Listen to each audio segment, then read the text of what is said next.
Salut, c'est Trado. Voilà ma vidéo de mise à jour pour l'indice parisien. Séance assez dramatique que celle d'aujourd'hui puisque la correction a pu atteindre 1,5-1,6%, mais nous clôturons quand même avec un repli plus mesuré de 1,11%.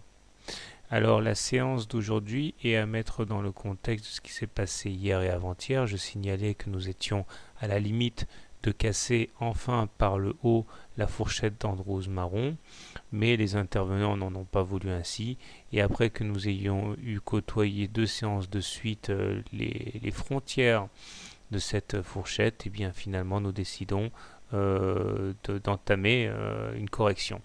Alors cette correction n'a rien d'étonnant en ce sens qu'encore une fois s'extirper de cette fourchette d'Andrews était un challenge important, mais aussi parce que nous avions quand même 5 séances de bougies vertes. Bon, c'est pas rien.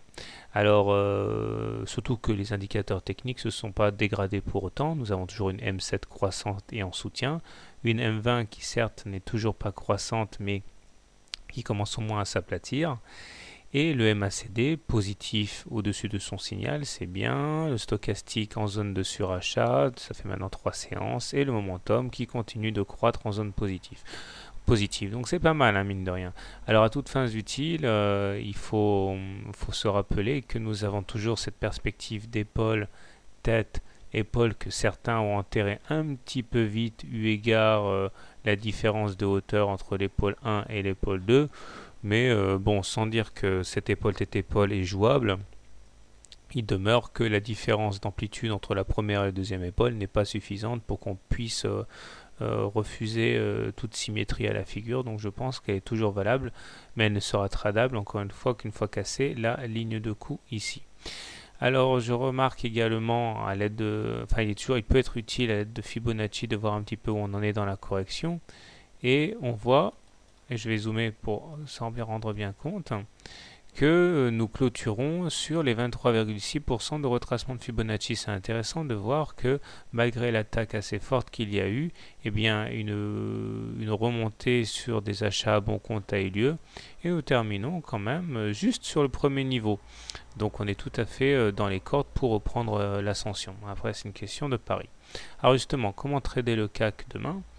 Si vous êtes haussier sur le CAC, le mieux que vous ayez à faire, je pense, si vous êtes un trader agressif, c'est de partir du principe que le niveau des 23,6% ne sera plus enfoncé en clôture.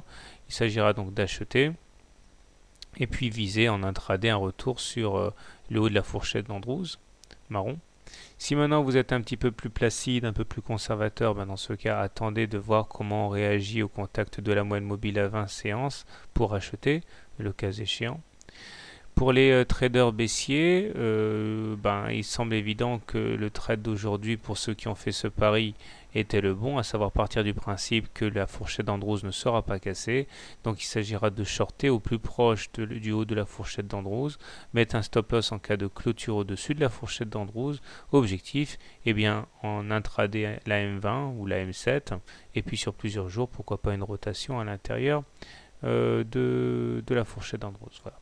Personnellement, compte tenu de ce que je viens de dire, et il est toujours utile de retourner en hebdomadaire pour voir où on en est, parce que c'est pas la queue qui remue le chien, et vous voyez qu'en hebdomadaire, on est bien orienté, on est au-dessus de la M7, au-dessus de la M20, donc franchement, il n'y a pas grand-chose qui a été remis en cause pour l'instant.